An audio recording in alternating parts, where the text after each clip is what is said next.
നമസ്കാരം. എല്ലാവർക്കും സ്വാഗതം.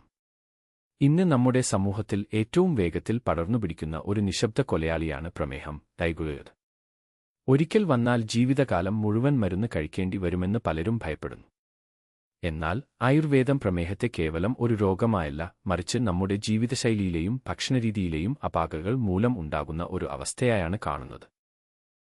ആയുർവേദ ശാസ്ത്രം നിർദ്ദേശിക്കുന്ന ലളിതമായ മാറ്റങ്ങളിലൂടെ പ്രമേഹത്തെ എങ്ങനെ ഫലപ്രദമായി നിയന്ത്രിക്കാനും അത് നൽകുന്ന മറ്റു ഗുരുതരമായ ആരോഗ്യ പ്രശ്നങ്ങളിൽ നിന്ന് സംരക്ഷണം നേടാനും സാധിക്കുമെന്ന് ഈ വീഡിയോയിലൂടെ നമുക്ക് നോക്കാം. ആയുർവേദത്തിൽ പ്രമേഹത്തെ മധുമേഹ എന്ന് വിളിക്കുന്നു. ഇത് പ്രധാനമായും കഫദോഷത്തിന്റെ ലിവനിഥെഴുത് അസന്തുലിതാവസ്ഥ മൂലം ഉണ്ടാകുന്ന മേധോരോഗ വിഭാഗത്തിൽപ്പെടുന്നു. ശരീരത്തിലെ അഗ്നി ദഹനം മന്ദഗതിയിലാകുകയും നാം കഴിക്കുന്ന ഭക്ഷണത്തിലെ മധുരം കൃത്യമായി ദഹിക്കാതെ രക്തത്തിൽ അടിഞ്ഞുകൂടുകയും ചെയ്യുന്ന അവസ്ഥയാണിത്.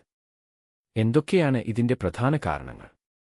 അവ്യായാമം, ശാരീരിക അധ്വാനം ഇല്ലാത്ത ജീവിതശൈലി, അമിതഭക്ഷണം, മധുരം, അന്നജം, എണ്ണമയമുള്ള ഭക്ഷണങ്ങൾ എന്നിവയുടെ അമിത ഉപയോഗം, ദിവാസ്വപ്നം, പകൽ ഉറങ്ങുന്നത് കഫത്തെ വർദ്ധിപ്പിക്കും, മാനസിക സമ്മർദ്ദം പിത്തത്തെയും വാതത്തെയും സന്തുലിതാവസ്ഥയിലാക്കി പ്രമേഹത്തിന് വഴിവെക്കും. പ്രമേഹ നിയന്ത്രണത്തിന് ആയുർവേദം നിർദ്ദേശിക്കുന്ന പ്രധാന വഴികൾ താഴെ പറയുന്നവയാണ്. ഭക്ഷണത്തിലെ മാറ്റങ്ങൾ. ഒഴിവാക്കേണ്ടവ പഞ്ചസാര, മൈദ, അരി ആഹാരങ്ങളുടെ അമിത ഉപയോഗം, പഴുത്ത ഏത്തപ്പഴം, കിഴങ്ങുവർഗ്ഗങ്ങൾ. ഉൾപ്പെടുത്തേണ്ടവ ചെറുപയർ, ഉലുവ, കൈപ്പയ്ക്ക, ബിറ്റർ ഗാർഡ്, നെല്ലിക്ക, കറിവേപ്പില, തവിട് കളയാത്ത അരി, ബാർലി, റാഗി. കൈപ്പയ്ക്ക ജ്യൂസ്. ദിവസവും രാവിലെ വെറും വയറ്റിൽ 10 കുറയ്ക്കുക. 15 മില്ലിലിറ്റർ കൈപ്പയ്ക്ക ജ്യൂസ് കുടിക്കുന്നത് പഞ്ചസാരയുടെ അളവ് കുറയ്ക്കാൻ സഹായിക്കുന്നു. വ്യായാമം. ദിവസവും കുറഞ്ഞത് 45 മിനിറ്റ് വേഗത്തിൽ നടക്കുന്നത് ശരീരത്തിലെ മേധസ് കുറയ്ക്കാനും ഇൻസുലിൻ പ്രവർത്തനക്ഷമത കൂട്ടാനും അത്യാവശ്യമാണ്. ഉലുവ വെള്ളം. 1 ടീസ്പൂൺ ഉലുവ തലേദിവസം രാത്രി വെള്ളത്തിൽ കുതിർത്ത് വെച്ച് പിറ്റേന്ന് രാവിലെ ആ വെള്ളം കുടിക്കുന്നതും ഉലുവ ചവച്ചരച്ച് കഴിക്കുന്നതും വളരെ നല്ലതാണ്. നെല്ലിക്കയും മഞ്ഞളും കുടിക്കുന്നതും ഉലുവ ചവച്ചരച്ച് കഴിക്കുന്നതും വളരെ നല്ലതാണ്.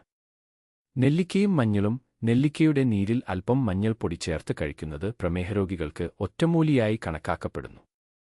പ്രമേഹം പൂർണ്ണമായും മാറ്റാൻ സാധിച്ചില്ലെങ്കിലും ആയുർവേദ ജീവിതശൈലിയിലൂടെ നമുക്ക് അതിനെ ഒരു നല്ല സുഹൃത്തിനെപ്പോലെ നിയന്ത്രിച്ച് നിർത്താനും സന്തോഷകരമായ ഒരു ജീവിതം നയിക്കാനും സാധിക്കും.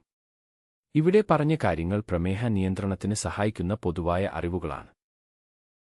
നിങ്ങൾക്ക് ഇതിനകം പ്രമേഹം ഉണ്ടെങ്കിൽ നിലവിൽ കഴിക്കുന്ന മരുന്നുകൾ ഡോക്ടറുടെ നിർദ്ദേശമില്ലാതെ ഒരു കാരണവശാലും നിർത്തരുത്. ഈ ആയുർവേദ വഴികൾ പരീക്ഷിക്കുന്നതിന് മുമ്പ് നിങ്ങളുടെ ഡോക്ടറുമായി സംസാരിച്ച് അനുവാദം വാങ്ങുക. കാരണം ചില ആയുർവേദ കൂട്ടുകൾ പ്രമേഹ മരുന്നുകളുമായി പ്രതിപ്രവർത്തിച്ച് രക്തത്തിലെ പഞ്ചസാരയുടെ അളവ് അപകടകരമായി കുറയ്ക്കാൻ സാധ്യതയുണ്ട്.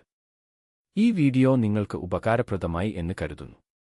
കൂടുതൽ ആയുർവേദ അറിവുകൾക്കായി ഞങ്ങളുടെ ചാനൽ സബ്സ്ക്രൈബ് ചെയ്യാൻ മറക്കരുത്. നിങ്ങളുടെ അഭിപ്രായങ്ങൾ കമന്റുകളിൽ അറിയിക്കുക. നന്ദി, നമസ്കാരം.